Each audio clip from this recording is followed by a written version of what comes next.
Hello, humanoids and ethereals. It's Michaela, your local starseed, alien observer, witch type of person. Today I'm going to do something more outside of the metaphysical and into the psychological experiences of humans, which has been extremely intriguing to me lately. I've definitely been caught up in this zeitgeist for several months now, and I think it's a big topic. I think it's an issue people are absolutely interested and intrigued by, but that we haven't necessarily had a discussion about it psychologically on the YouTube platform. And so that's something I really want to discuss today. So if this is the first introduction to me, I am a weird person. I am a starseed. I'm an alien observer of the human experience, and I also have a PhD in psychology. So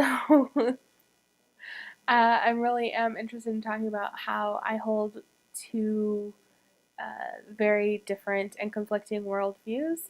In another video has to do with a lot of dualistic thinking and things that kind of stretch your mind in uncomfortable ways. And I'll discuss that in another video at some point in the future. But today I just wanted to offer my credentials. I'm trying to come to this experience with some compassion. As someone who identifies as a starseed or as a witchy type of person, I care about compassion. However, I also care about shadow work. And when we talk about shadow work in my circles, we talk about kind of just acknowledging those darker or unpleasant or not socially acceptable aspects of our personality and our psyche. And so I don't necessarily think it's good or bad to indulge in those more negative, if you will, personality characteristics, traits, thoughts, feelings. I definitely don't think it's good to act or exercise on those when they harm others, but I do think that they serve a psychological purpose, and I think they're important to acknowledge and explore. And so, in trying to understand where the hatred comes or where this passionate, negative, positive, whatever emotion comes from watching someone like Amberlynn Reid, I'm just really interested in kind of exploring that idea and sharing with you some of my thoughts coming mostly from a psychological perspective of why we hate Amberlynn Reid. So, another disclaimer, I'm not going to be talking about her individual acts, her behaviors necessarily, but kind of as a general context for where our emotions come from. And that way, if someone who loves Amberlynn Reid, or even Amberlynn herself, or someone who's in a similar boat, maybe Chantel,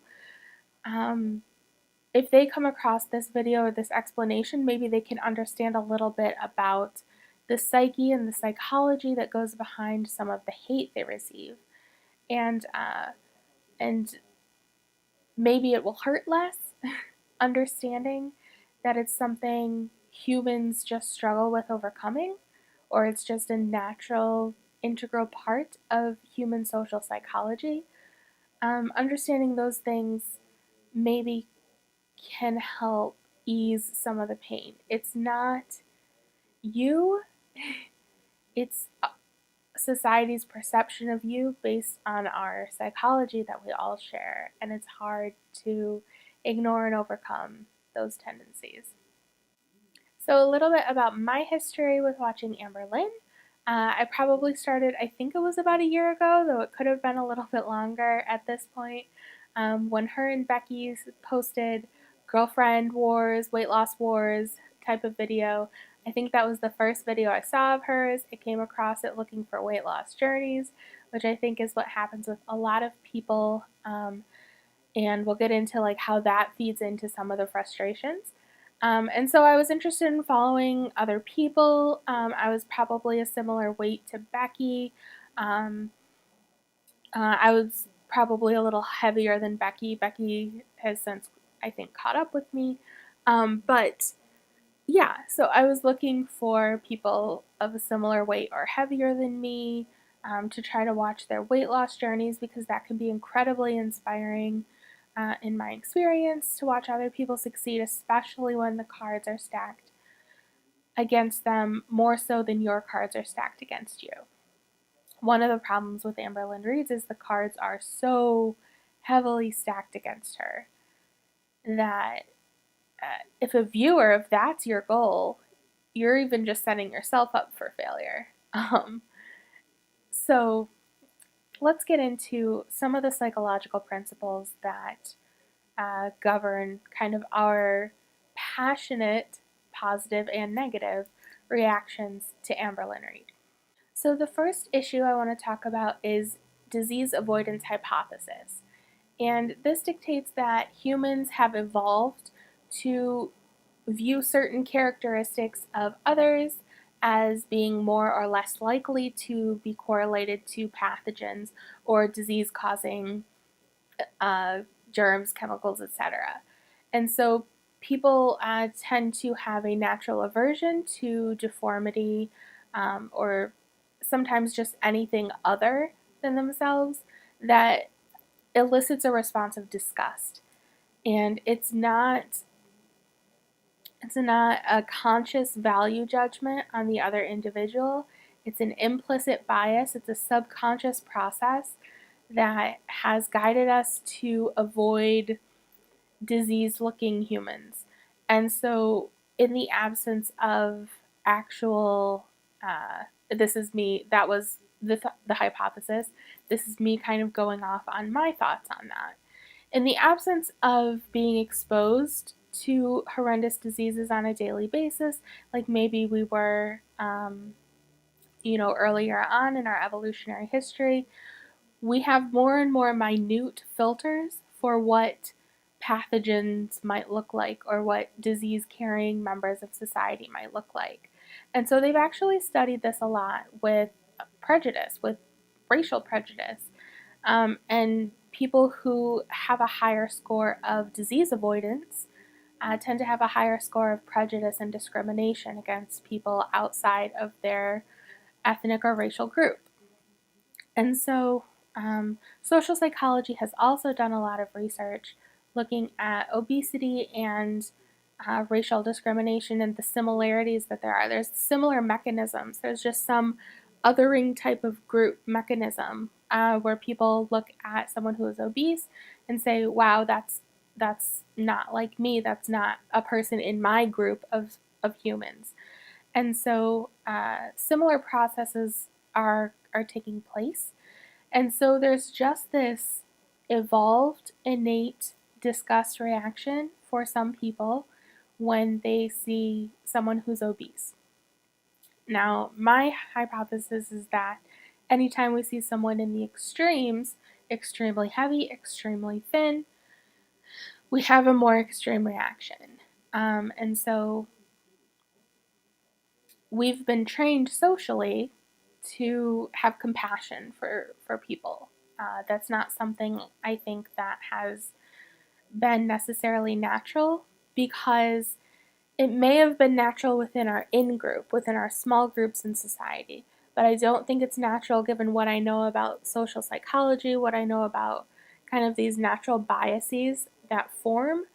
um, I don't think having compassion for everyone in the human race is something that has evolved or is something that's born in us. I think it's something that society has cultivated and has indoctrinated us with, and that's a good thing. Don't get me wrong, I'm saying that's an achievement of society. But I think in certain cases it can be difficult for our enculturation to produce satisfactory results. So, the next concept within psychology that I think applies well to, our aversion to extremely obese individuals, or particularly Amberlynn, is uncertainty avoidance. So, in the modern Western world, obesity is an epidemic, it's on the rise. I'm a member of that group. And What's frustrating is there aren't a lot of answers. There's no definitive cause of obesity. I mean, you could say overeating or excess calorie intake, but there's no definitive cause of that behavior. There's no definitive cause of, um, failing at dieting. There's no definitive cause of why people are like this and what we can do to change them. There's no definitive answer in dieting. You can look up any diet and find 1,000 articles that support it and debunk it. So there's a concept in psychology called uncertainty avoidance. Sorry if my dog is sneezing in the background this whole time. So, uncertainty avoidance comes from cross-cultural psychology literature, and it deals with certain cultures that have a high tolerance for uncertainty and ambiguity, and cultures that have a lower tolerance for uncertainty, and ambiguity. Cultures that have a low tolerance for these uncertain and ambiguous situations tend to like strict, rigid rules. They want to have lots of laws that mediate these, that figure things out, that dictate our roles and what we should do about things. Cultures that have a higher tolerance for this uncertainty or ambiguity, these are cultures with low uncertainty avoidance. They are more okay with this ambiguous structure. They don't need a lot of structure, a lot of rules. They feel fine and comfortable without their roles clearly, strictly defined. So within any culture, you have people who run the spectrum from high or low. We like to say in cultural psychology there tends to be people, there's more differences within a group than there tend to be between groups a lot of the time. And with uncertainty avoidance, I suspect this is largely the case, though I'm not an expert on that particular part of the literature. But so even within the United States, we'll have a lot of people who are high uncertainty avoidance and a lot of people with low uncertainty avoidance. And I think that people who have a low tolerance for this, people who have high avoidance of uncertainty, are probably more likely to have a bigger issue with Amberlynn because in the US we have a lot of rules, we have a lot of structure. People should do this, people should act like this. And when that structure fails us, or when it kind of we enter an area where there's no structure, when we're used to high levels of structure, we panic and we are uncomfortable and we don't think that it's okay. So the more formal someone is in their idea of social roles and social structures, I think the more they're going to have a problem with someone like Amberlynn, and the more they're going to be personally uncomfortable and feel offended by it. They're going to feel that she's broken the social norm and that she should conform to things, and that it's challenging to their worldview that someone would be so far outside the norm of what is expected in behavior and even appearance. The next issue I wanted to discuss is the just world hypothesis. This is going to be kind of a short discussion on this topic, but the just world hypothesis is a worldview that people have, and it's highly cultural. People from specific cultural backgrounds may be more or less likely to hold this hypothesis, but a just world hypothesis simply states that you hold a worldview that people tend to get what they deserve in life. So you believe that the world is just, the world is fair, and the world is balanced, and whatever hardship someone has in their life, they must have done something to bring it on themselves. So some people will blame, homelessness away through the just world hypothesis. Well, they were probably drug addicts. They probably gambled away their money. Even though the truth is, a lot of people are victims of their circumstance. You can be born into poverty. You can lose your job quite easily. All of these different things can happen. I've been homeless myself. But it's difficult to reconcile the idea of an unjust world. So you tend to believe, in general, that the world is just, and when you see someone suffering or struggling, you tend to think they brought this on themselves, they did this themselves, and therefore the important key part, I think, is the next thought is, therefore, this won't happen to me if I do X, Y, and Z. Now, I want to say with a caveat, after watching Amberlynn for a while, I don't want to say that she hasn't brought any of this on herself. And this is maybe where I'll interject with a little bit of commiserating with Amberlynn. So, Amberlynn grew up poor. She grew up without stable, solid caregivers, and she grew up obese.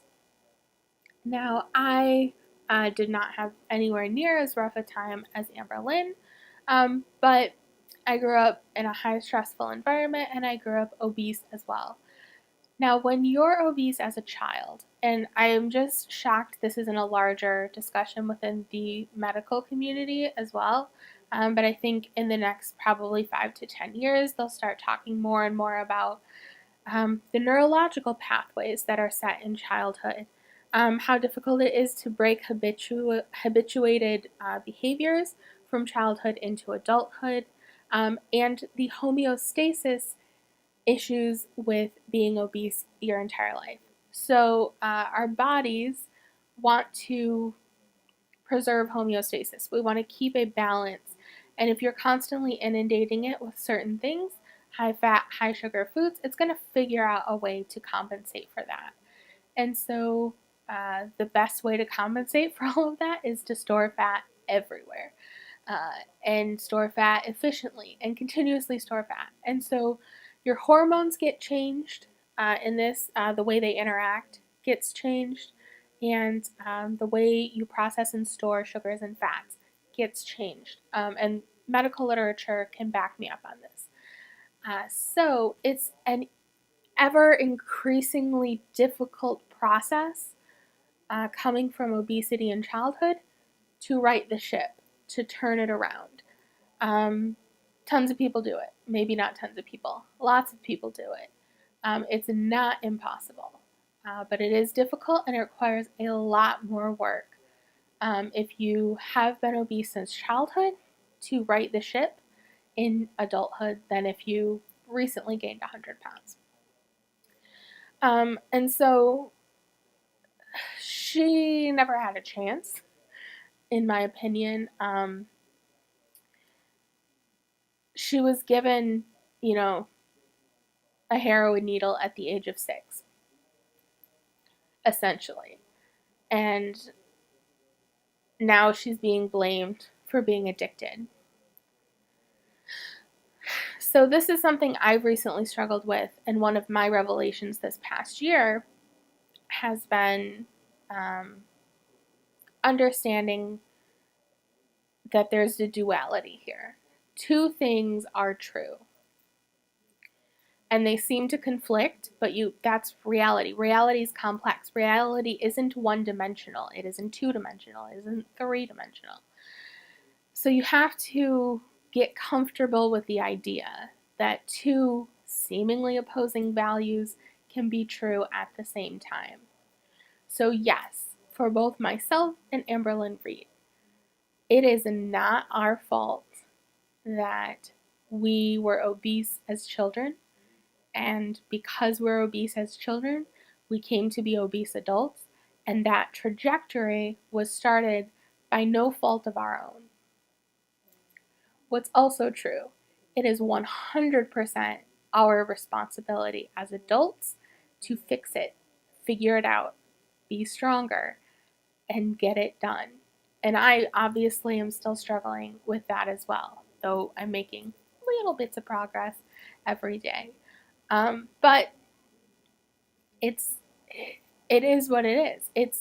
It's not your fault, and it's entirely your responsibility to fix it. And on a personal, emotional tangent, I would encourage anyone dealing with that, like, I've been obese since childhood. This isn't my fault. I didn't choose this life. This life was chosen for me. I get it. And I think it's best to not put value judgments on it. It's not good or bad what your parents did or did not do. It's not good or bad what you went through. It's not good or bad that you're obese now. It is, it just is, and you have a series of decisions you can make to change it. And so just make those decisions, be robotic, be clinical, be matter of fact about it, get the emotions out of there because they're gonna drag you down because there's so many of them. Anyway, that was way longer than I thought I would talk about just world hypothesis. But in short, the world's not just, and we tend to believe that it is. And so we make all kinds of judgments and excuses for why the world is the way it is, to explain that away and to try to tell ourselves, this won't happen to me because I'm not going to do X, Y, and Z. So the next concept is scapegoating, and that's really related to this just world hypothesis and related to this uncertainty avoidance as well. And scapegoating is just when you're able to just put all the blame on one person or one situation or one group of people and say, this is why. This is the reason the world is like this. This is the reason this is happening. We don't have clear medical explanations or answers for why this happens or what to do about it. So, you know, this is the reason, Amberlynn's the reason why this happens.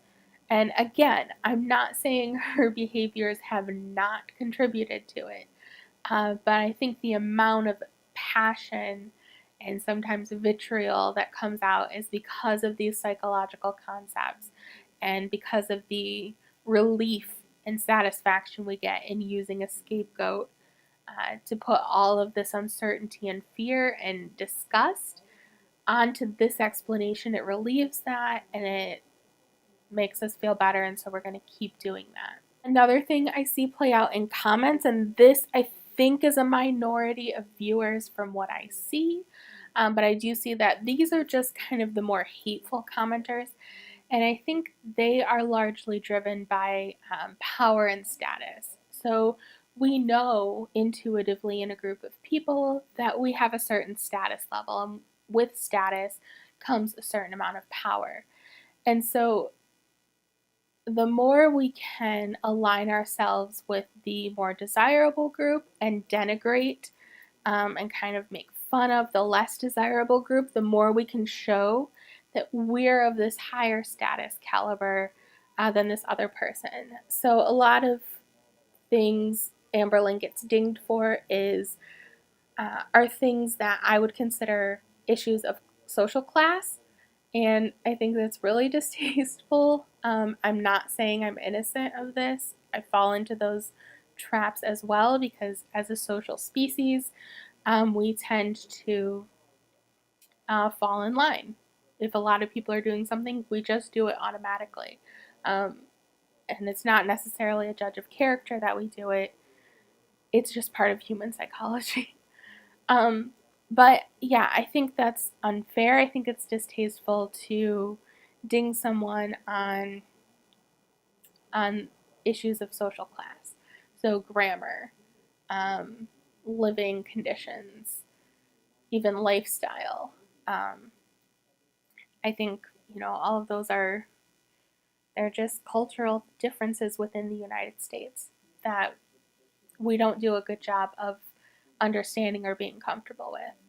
And to that same point, I think my ability to know that that's a cultural difference is a social status issue as well.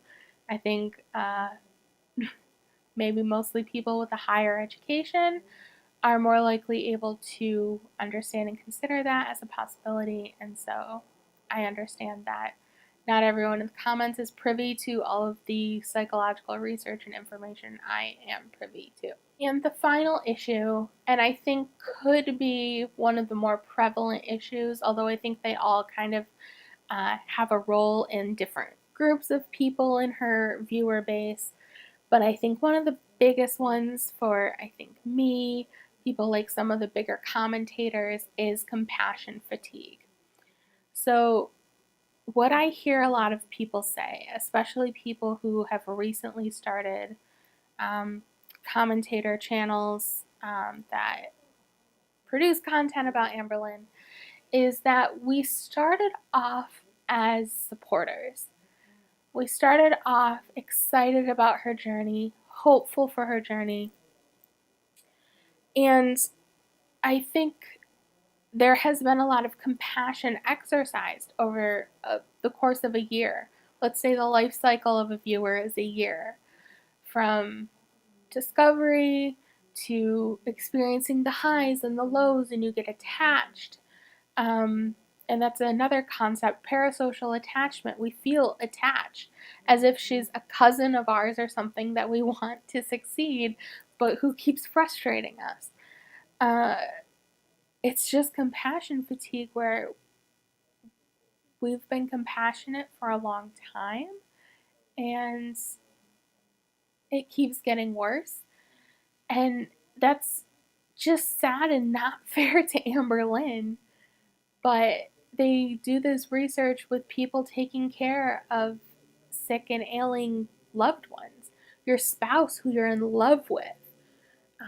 You would do anything for, you would bend over backwards for, you would go to the moon. I forget all the phrases, but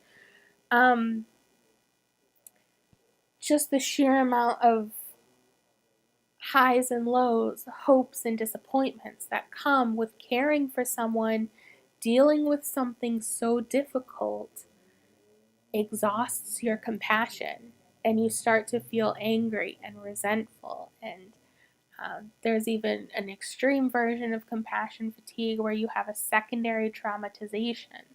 So a lot of people who maybe come back from war, who have PTSD, their spouses can get secondarily traumatized by experiencing and having compassion for their experience. So those are all the things I think highly contribute to the phenomenon on YouTube that is Amberlynn Reid and her 1 to 5 like to dislike ratios. It's a lot of psychology. I think different people are affected by each of these different concepts differently. But ultimately, I think these are all of our different social psychology, cultural psychology, individual psychology, processes that are just, they come with the package, they're in the software.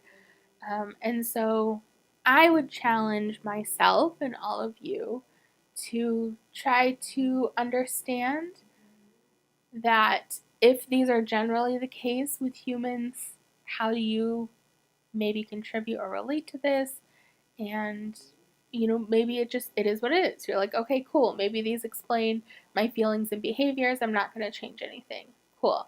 I personally, knowing what I know, am going to try to exercise more compassion, especially when it comes to watching Amberlynn Reid. Alright guys, let me know what you think in the comments down below. Feel free to subscribe, as I plan to do more videos on Amberlynn and her fan base. Maybe I have one in the works that might be a little less complimentary and flattering, a little more accusatory, but still kind of trying to be rooted in rational and compassionate responses. I also am exploring metaphysical stuff, so if you're all interested in hippy dippy starseed witchcraft stuff, feel free to subscribe as well. And yeah, that's it for today. My name is Makila, like tequila. See you around the interwebs. Bye guys.